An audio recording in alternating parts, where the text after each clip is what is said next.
The night she left, it didn't rain. It should have. It felt like a night meant for storms. Instead, the sky was painfully clear, the kind of quiet that makes you hear every sound louder than it should be. I still remember the way she looked standing in the doorway. No tears, no hesitation, just cold, practiced calm. She had already left me long before that night. This was just the moment she made it official. "Ethan," she said softly, like she was breaking something fragile. "I can't do this anymore." Her suitcase leaned against the wall like a silent accomplice.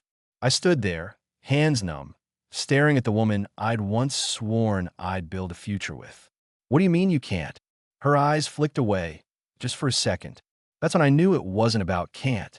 It was about won't. "This life," she whispered, gesturing to the tiny apartment, the peeling paint, the second-hand couch. "It's not enough for me. I'd worked 2 jobs to keep us afloat. I'd skipped nights out, pushed dreams aside, convinced myself that love could survive everything. But in the end, it wasn't the fights that ended us. It was the silence of not being enough." And then she said it, the words that buried something in me. "Daniel, offer me something better."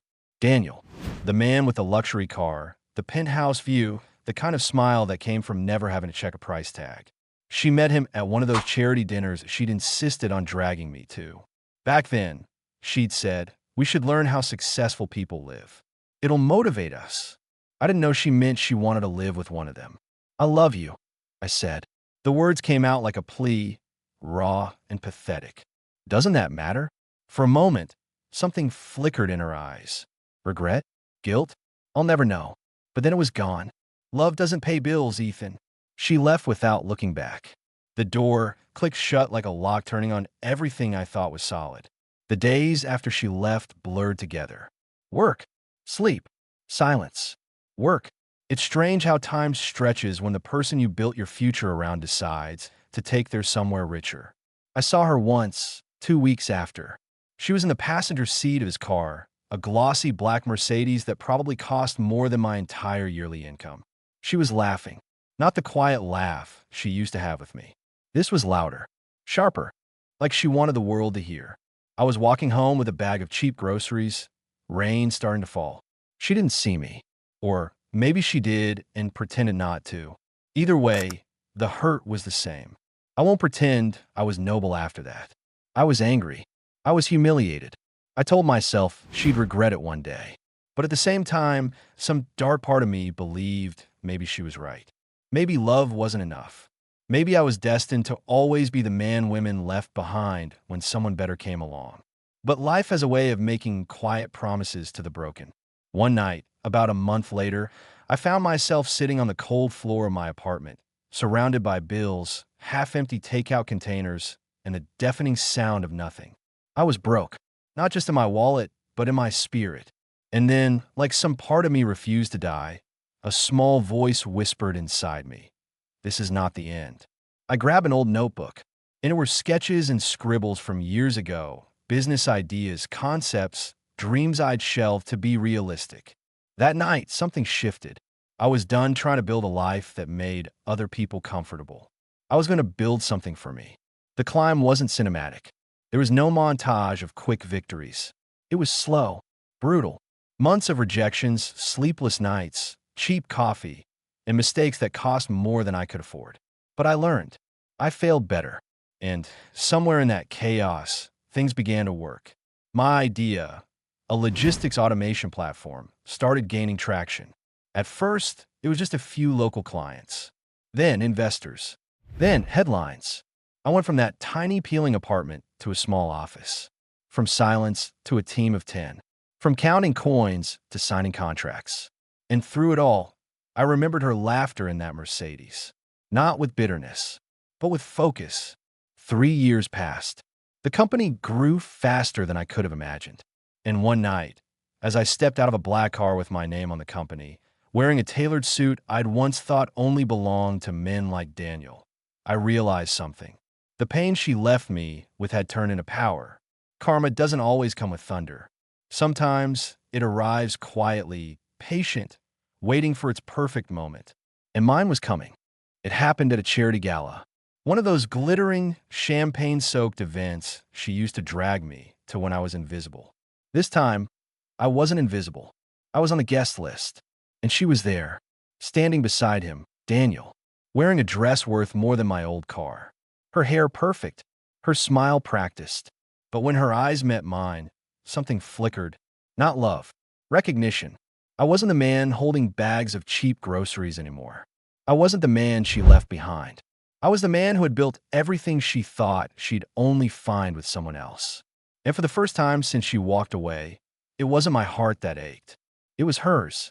When our eyes met, it wasn't like the movies. There wasn't some electric moment or swelling music.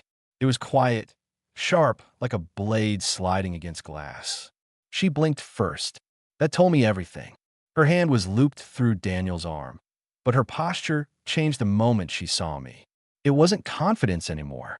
It was calculation. A quiet, almost imperceptible panic that said, he's not supposed to be here like this. Because in her mind, I was supposed to still be the man with nothing. I smiled. Not the kind that seeks revenge, but the kind that comes from knowing the storm has already passed and I'm standing on the other side. She excused herself from a small cluster of guests and walked toward me slowly, as if testing whether the ground would hold. "Ethan," she said softly, almost rehearsed. "Wow, it's been so long." I nodded. "It has." She looked me up and down, her gaze lingering on the suit, the watch, the confidence I never had when I was with her. "You look different. Successful," I offered. She gave a small laugh, but it didn't reach her eyes. Something like that. Behind her, Daniel was talking to a pair of older men, laughing loudly in that practiced way rich men do when they're trying to prove they belong. He didn't even glance in our direction. She noticed that too. Her fingers fidgeted with the strap of her clutch, a small tell I'd known from years ago. "So what are you doing here?" she asked. "I was invited," I said simply. "Actually, my company is sponsoring part of the event." The way her face faltered, it was almost imperceptible, but I caught it. She'd expected me to be here as a guest of someone else, not as a name on the banners, not as someone the organizers were thanking on stage. I took a slow sip of my drink, letting the silence work its way through her. People always reveal themselves in silence. She finally spoke again, softer this time. "I'm really happy for you. You made it." I tilted my head slightly. "You didn't think I would." She didn't deny it. That was the beauty of the moment. Later that night, as the music swelled and the auction portion began, I noticed her glancing at me again and again across the room. It wasn't subtle. Her eyes carried something I hadn't seen in years. Regret. And as strange as it sounds, it didn't make me feel triumphant. It made me feel nothing at all, because I'd already won a long time ago, the moment I stopped needing her to believe in me. After the event, I stepped out onto the balcony overlooking the city. The cool air brushed against my skin, grounding me. That's when I heard the familiar click of heels approaching. She walked up beside me, clutching her shawl against the breeze. For a second, we just stood there like two ghosts of a life that had ended a long time ago. "I thought I'd never see you again," she said quietly. "I didn't disappear," I replied. "You just stopped looking where I was going." She flinched a little at that. "You're not the same man I left." "No," I said. "I'm not." She laughed softly, nervous. "You always said you were going to make it big. I guess you finally proved me wrong." I didn't correct her, because this wasn't about proving her wrong. It never was. She turned to face me fully. "Ethan, I know I don't have the right to say this, but I'm proud of you." That word, proud, landed strangely. It wasn't hers to give. Not anymore. I met her gaze calmly. "You're not proud of me. You're surprised." Her lips parted, but she didn't deny that either. There's something powerful about facing someone who once underestimated you. Not because you get to gloat, but because you finally understand how little their opinion ever mattered. "I made the best choice I could at the time," she said after a long pause. "I wanted stability. I wanted more than a life of scraping by." "And did you get it?" I asked. She hesitated. Her eyes flicked toward the glass doors, where Daniel was laughing with a group of people who didn't look at her at all. That was my answer. "I have what I thought I wanted," she said softly. "The thing about chasing comfort is, it's a mirage. It looks perfect until you get close enough to see the cracks." I didn't want to hurt her. Not anymore. Because the truth was, I didn't need to. Life had already done the job I used to fantasize about. When she left me, she thought she was walking towards certainty. But certainty built on someone else's money isn't strength. It's a cage with golden bars. I used to blame myself, I admitted, for not being enough, for not having more to give you. She turned to me, startled by the honesty. But then I realized, I continued, what you wanted wasn't me. It was the life you thought someone richer could give you. And that's fine. You chose your path. I chose mine. And yours worked out, she said quietly. It did. She bit her lip, then asked the question I knew was coming. Are you happy? I looked at the city lights. Yes. Not because of what I have now, because I stopped chasing someone else's definition of enough. Her eyes shimmered, but not with tears. With the weight of a choice she couldn't undo. I left the balcony before she could say anything else. I wasn't cruel. I didn't throw my success in her face. I didn't need to. The silence between us said everything words couldn't. She chose a man with wealth. I became a man with power. And there's a difference. Weeks passed after that gala, but the moment lingered like a quiet echo. She didn't text. She didn't call. But I knew I'd left a mark. Not because of revenge, but because for the first time, she saw me without looking down on me. It wasn't me who changed her world. It was karma. I heard through friends that things between her and Daniel weren't as perfect as the polished photos they posted online. Whispers of arguments. His business losing traction. The cracks beneath the surface widening. The rich man she'd chosen wasn't the fairy tale she thought he'd be. And as for me, I was building something real. I never needed to go looking for the next chapter in this story. Life, as it often does, brought it to me. It was a Thursday evening when my phone buzzed with a message from a mutual friend. You'll never believe who I just saw working at the marketing firm across the street from your office. I didn't need to ask who. A gut instinct already told me.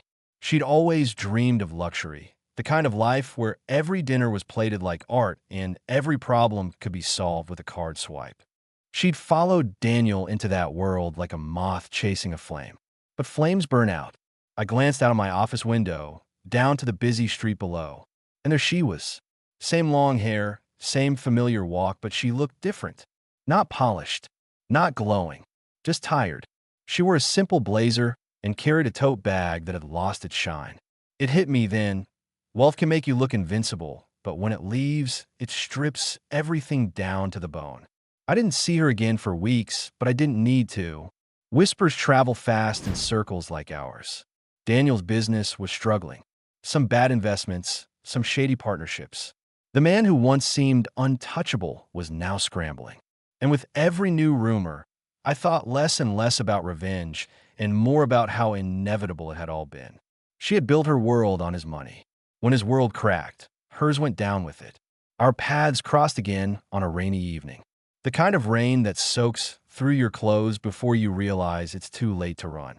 I just left a meeting when I spotted her sitting under the awning of a small cafe, clutching her coat tighter around herself. She looked up just as I passed. Our eyes met. No sharp edges this time. No practiced smiles. Just a flicker of quiet recognition. Ethan, she said softly, rising to her feet. I paused. Hi.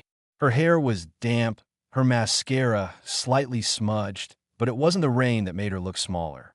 It was something deeper. Oh, wait. I didn't expect to see you here, she said. I work nearby. Of course, she murmured. She hesitated for a second, then asked, Do you have a minute? I could have said no. I could have walked away and left her standing there with all the choices she'd made. But something in me, maybe the same part that once loved her, said yes. We stepped inside the cafe. The warm air hit us immediately, fogging up the windows and making the outside world seem far away. We sat down across from each other, like two people who once shared everything and now shared only silence. She spoke first. Daniel and we broke up. I didn't say anything. I just waited. He's not the man I thought he was, she continued. He's controlling, selfish, everything I used to convince myself you weren't. I thought I was stepping into a better life, but I just walked into someone else's cage. Her voice trembled. Walked into someone else's cage. Her voice trembled. She wasn't trying to manipulate me. She wasn't rehearsed. This was real. I sipped my coffee slowly, letting her words sit in the air. I thought having everything would make me happy, she whispered. Turns out everything disappears when it's not yours to begin with. She looked up at me then. Not the woman who left, but the woman who realized too late what she'd thrown away. I wasn't cruel. I didn't say, I told you so. Instead, I leaned back in my chair and asked the question that had lived in me for years. Why didn't you give us a chance? Why didn't you stay? Her eyes filled, but she didn't cry. Because I was scared, Ethan. Scared of struggling. Scared of failing. Scared that love wouldn't be enough. Daniel made everything look so easy. I wanted security. I wanted to feel like I wasn't holding my breath every month hoping the rent would be paid. I nodded slowly. That was the thing about fear. It doesn't make villains. It makes cowards. She took a deep breath. I've been thinking about us a lot lately. About the night I left. I keep replaying it in my head and wondering if I made the biggest mistake of my life. I studied her face. Not the flawless one I used to memorize, but the one that existed now, real, unguarded, stripped of the glitter. It wasn't a mistake, I said finally. It was a choice. One you made with both eyes open. And choices come with consequences. Her shoulders sagged, like she'd been waiting for that truth to hit. For a long time, I had imagined this moment. I thought it would feel like triumph, like the universe finally handing me justice. But sitting across from her now, watching her unravel, I didn't feel victorious. I felt free. Free from the idea that her approval defined me. Free from the memory of the night she walked out. Free from the weight of trying to prove anything. She finally asked, "Are you seeing anyone?" I didn't flinch. Yes. I watched it land. Not like a knife. Like a quiet truth she'd expected but hoped wouldn't be real. "I'm happy for you," she said softly. And maybe she meant it. Maybe she didn't. But it didn't matter anymore. Because for the first time, the balance between us had shifted. I wasn't the man she left behind anymore. I was the man who moved on. We walked out of the cafe together. The rain had lightened, the streetlights reflecting on the wet pavement like a painting. She turned to me just before we went our separate ways. "Ethan," she said, I hope you're happy." "I am," I replied simply. And then I watched her walk away, not with bitterness, but with a strange, quiet sense of closure. She had left me for a rich man. But karma had already started writing the ending she never saw coming. The night after I saw her again, I sat in my living room staring out at the city lights. And for the first time, I realized something simple and quiet. The pain I'd carried for years was gone. It hadn't disappeared overnight. It had faded slowly, like a bruise that no longer hurts when you touch it. Back then, her leaving had felt like the end of everything. I'd been convinced I was the one who lost, the one who wasn't enough. But now, watching how our paths had unfolded, I understood something much bigger. She hadn't left me for a better life. She'd left me for a shortcut. And shortcuts, sooner or later, collapse. In the weeks that followed, I went back to my usual routine. The company was thriving. I had new contracts on the table, new projects in motion. The work that once felt like an uphill climb now felt like solid ground beneath my feet. But every now and then, I caught sight of her around the city. A coffee shop line, a bus stop, a crosswalk. She moved through the world differently now. Her clothes were still nice, but no longer expensive in that look-at-me kind of way. Her walk wasn't as sharp. Her smile wasn't as practiced. The woman who used to live in a penthouse was learning how to live in reality again. And for the first time, I didn't look away in anger. I looked away because she was no longer the center of my story. A few months later, fate threw us together again, though not in the way either of us would have planned. I was attending a conference, not one of those glittering galas where people pretended their lives were perfect, but a real, gritty entrepreneurial summit. People building things, not just buying them. She was there. But this time, she wasn't in the audience with a man who paid for her ticket. She was working at the registration desk. She spotted me as I walked up. Her lips parted slightly, not in shock this time, but in something quieter. Acceptance. "Ethan," she said softly, handing me my badge. "Hi." Her hands trembled just slightly as they brushed against mine when I took the badge. Not out of romance. Out of memory. She could probably still remember the man who once stood outside her door, begging her not to leave. But that man was gone now. I gave her a polite nod and walked past without looking back. The summit was packed with energy, young founders, investors, creators, people burning with the same hunger I once carried in my bones. As I sat on the panel stage, answering questions about resilience, about what it takes to build something from nothing, I caught sight of her standing near the back of the room. She wasn't looking at me with regret this time. She was looking at me with recognition. The man she'd left behind no longer existed. I wasn't the struggling boy she outgrew. I was the man who built something she could never buy her way into. That night, after the conference ended, she approached me outside.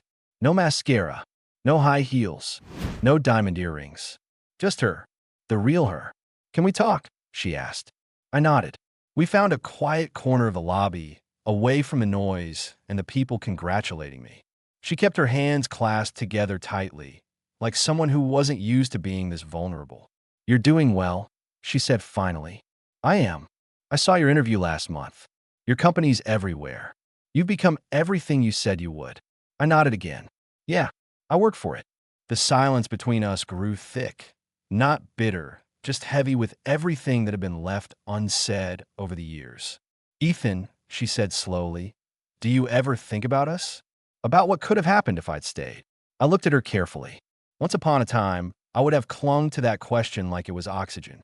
But now, it felt like looking at an old photograph of a house that no longer existed. Sometimes I admitted, but not in the way you think. I don't imagine us together. I just imagine the version of me who still believed I needed you to succeed. And I don't recognize him anymore. Her shoulders dropped as if those words weighed more than anything else I could have said. "I made a mistake," she whispered. "A big one. I know." Her eyes glistened with the kind of sorrow that doesn't come from losing love. It comes from realizing you traded something real for something that never belonged to you. She took a step closer. "I don't expect anything from you. I don't want to ruin your life or take back what I threw away. I just needed you to know I see it now. I see you now." For a moment, I didn't say anything. I didn't need to. When someone leaves you to chase shiny things, the cruelest part isn't the leaving. It's knowing they didn't really see you when you were standing right in front of them. But karma has a way of making people see clearly eventually. I finally said, "I loved you. You know that, right?" She nodded, tears threatening but not falling. "But that version of me doesn't exist anymore. And I don't want him back." That was the difference between us. She wanted to step back into something that was frozen in her memory. I had outgrown it. We walked outside together, the night air cool against our faces. She lingered by the curb, hands wrapped around herself. I could feel her wanting to say more, something big, something that would rewrite the story. But life doesn't always give you clean rewrites. "Goodbye, Ethan," she said softly. "Goodbye," I replied. And just like that, the chapter that once haunted me ended not with a storm, but with silence. That night, lying in bed, I realized the beauty of karma isn't that it punishes people. It teaches them. She had learned that love built on status isn't love at all. She learned that money without foundation crumbles. And she learned that the man she once left wasn't the same man who stood before her now. And me? I'd learned that I never needed her to make me whole. I'd always been enough. Time has a way of softening even the sharpest edges. When she left, her laughter had been awound. Now, it was a faint echo I barely remembered. Months passed after that quiet goodbye outside the conference. I didn't see her again, but I didn't need to. Some people leave and keep a piece of you. Others leave, and you realize they were only ever passing through. She was the latter. My focus returned fully to my work. The company was entering its most successful phase yet. International partnerships, expansions, acquisitions. The kind of success I used to only dream about in the cramped, peeling apartment where she once told me love wasn't enough. And the best part? None of it felt like revenge anymore. It just felt like living. One evening, I was sitting in my office, the city glowing beneath me, when my assistant knocked softly on the door. "There's someone here to see you," she said. I glanced at the clock. It was almost 8 p.m. Who? She didn't give her last name. Just said, "You'd know her." Something inside me already knew. I sighed, leaned back in my chair, and said, "Send her in." She walked in quietly. No makeup, no designer dress, no carefully rehearsed smiles. Just her, a plain white blouse, jeans, tired eyes. For a second, we just stood there looking at each other, like two people who shared a history but no longer shared a future. Ethan, she said softly, I know this is unexpected. It is. I didn't know where else to go. She sat down across from me, clutching her hands in her lap. She looked smaller than I remembered. Not physically, just in presence. The woman who once held herself like the world owed her something now looked like someone who had learned the world owes no one anything. Daniel's gone, she said suddenly. His company collapsed. He left the country. I lost everything. There was a time those words would have lit a fire of satisfaction in my chest. Back then, I dreamed of hearing them. But now, it didn't feel like victory. They felt hollow. I'm sorry that happened, I said calmly. And I meant it. Not because I still loved her, but because no one deserves to have their world collapse like that. She let out a shaky laugh. I guess karma finally found me. I didn't respond. She was right, but she didn't need me to say it. She took a deep breath. Ethan, I need to be honest with you. I've been thinking a lot about what I had with you, what I walked away from. I thought I was trading uncertainty for security, but I just traded love for illusion. I see that now. Her voice cracked at the edges, not in a manipulative way, but in the way people sound when they finally see their reflection without filters. You don't have to explain, I said. I do, she insisted, because when I left, I thought I was choosing something better. And now I live every day knowing I threw away the one person who actually believed in me. Her eyes glistened in the dim light of my office. You were good to me, Ethan. Better than I deserved. I was selfish. I thought love wasn't enough, but it turns out love was the only thing that was real. I stood up and walked toward the window, hands in my pockets. The city stretched out endlessly below us, the same city where I once felt like nothing. Now it felt like mine. You know, I said slowly, for a long time, I waited for this moment. I imagined every word you'd say, every apology, every I was wrong. And now that it's here, I turned to face her. It doesn't change anything. She swallowed hard.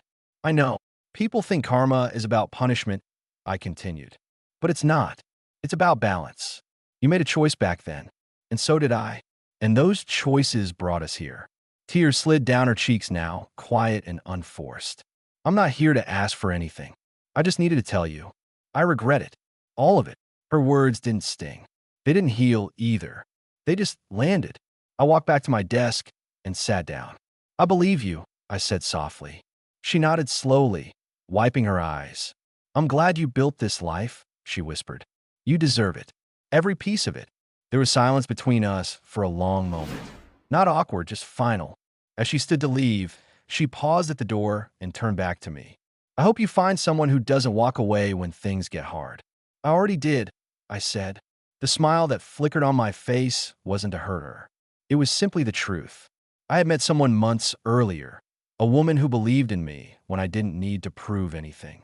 She nodded once, her throat tightening, then whispered, Goodbye, Ethan. Goodbye. When the door closed, I let out a long, steady breath. Years of weight seemed to leave my chest in that moment. She had left me for a rich man, but I had become something richer than wealth. I'd become someone who no longer needed her. That night, I walked home through the quiet streets, the cold air biting gently in my face. I passed the same cafe where she once laughed in the passenger seat of Daniel's car. The same corner where I once stood feeling small. But I wasn't that man anymore. This was what karma really looked like. Not some loud explosion, not some grand payback, just peace.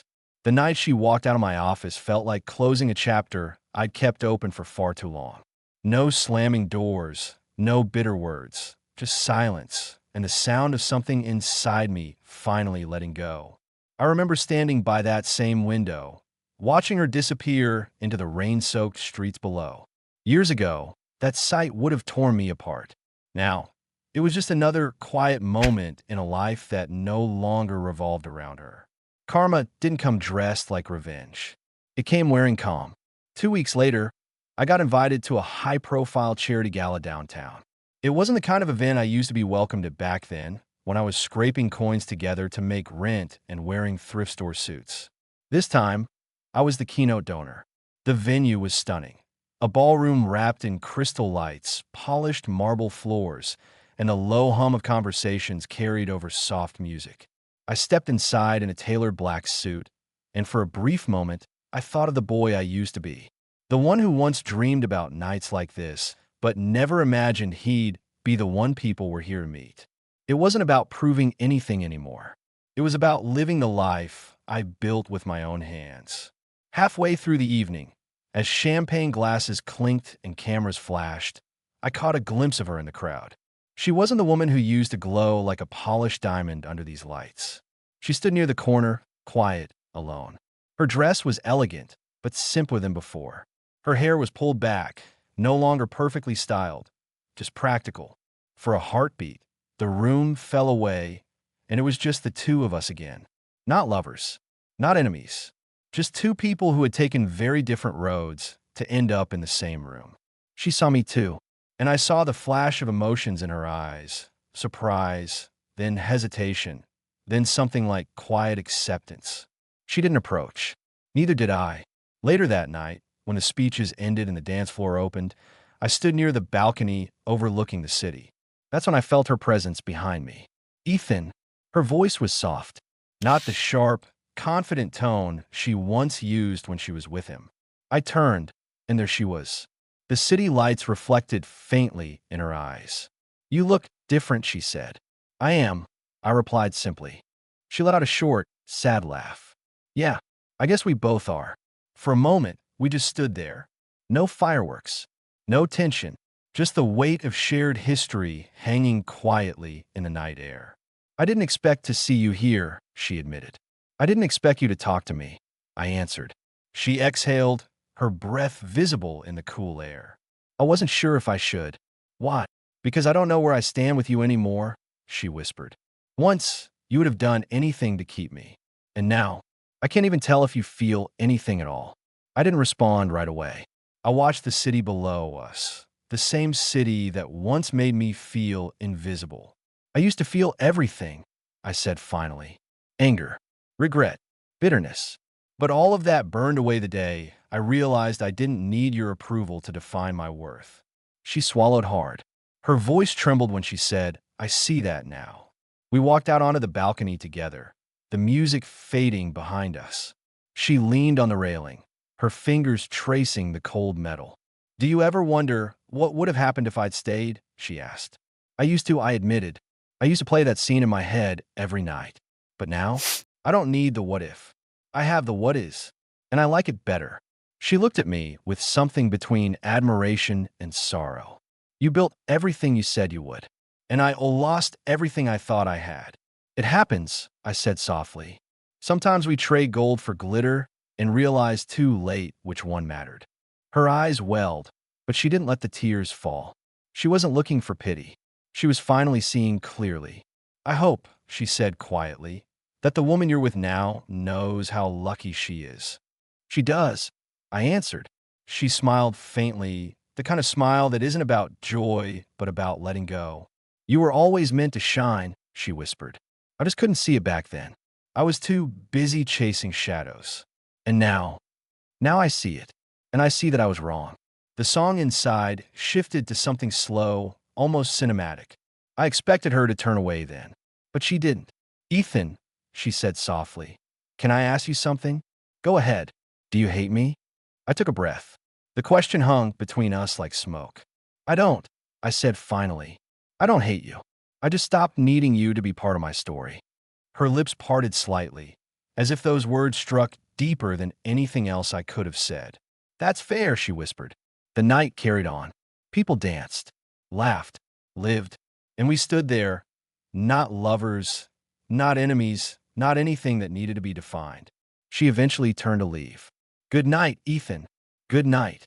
And this time, as she walked away, I didn't feel a single pull to follow her. No ache, no longing, no unfinished business. Just peace. When I finally stepped outside the venue later, the cold air hit my face like a quiet reminder of how far I'd come. The boy who once thought losing her would break him was long gone. In his place stood a man who understood that sometimes the greatest revenge isn't revenge at all. It's becoming untouchable. That night, I drove home in silence, the city lights streaking past my windows like quiet witnesses. No part of me replayed our conversation. No part of me needed to. For years, I'd imagined what it would feel like to finally face her without the weight of the past crushing my chest. And now I knew. It didn't feel like fire. It felt like peace.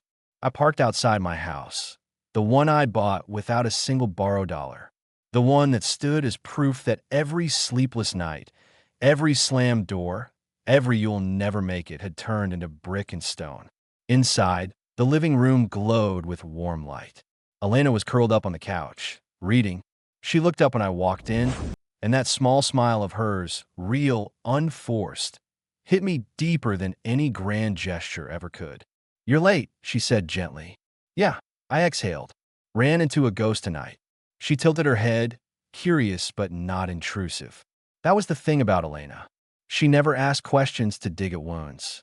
She only asked to hold space. I walked over, sat down beside her, and let her hand find mine. For years, I thought love was something that needed to prove itself. Flashy, loud, shiny enough to compete with the world. But the real thing wasn't loud at all. It was quiet, solid, unshakable. I told her everything, not because I needed to explain, but because I wanted her to understand where I'd come from. She listened without interrupting, without judgment, just her fingers tracing lazy circles on my palm. When I finished, she said something simple. "I'm glad she left you." I laughed softly. "Why?" "Because if she hadn't, you wouldn't be here. And I wouldn't have met the man who didn't need to prove his worth to anyone." Her words didn't just fill the room. They filled a space in me I hadn't realized was still empty. Later that night, when she fell asleep beside me, I stepped out onto the balcony. The air was cold, but it didn't bite. It felt clean, sharp in the best way. For the first time in years, I didn't look back on the past with a clenched jaw. I looked back and saw it for what it was, a lesson, a fire that forged me, not defined me. She had left me for a rich man, and karma had made her watch the man she left become everything she thought she needed from someone else. Not to hurt her, but to remind the world, you can't measure a man's worth when he's still becoming. I pulled my jacket tighter and whispered to the night, not with bitterness, but with quiet power. "Thank you for leaving." Because sometimes the cruelest betrayals are the greatest blessings in disguise. I turned back toward the warm light inside my home. Not a palace built to impress anyone, but a home built on my own terms. And for the first time in a very long time, I felt whole.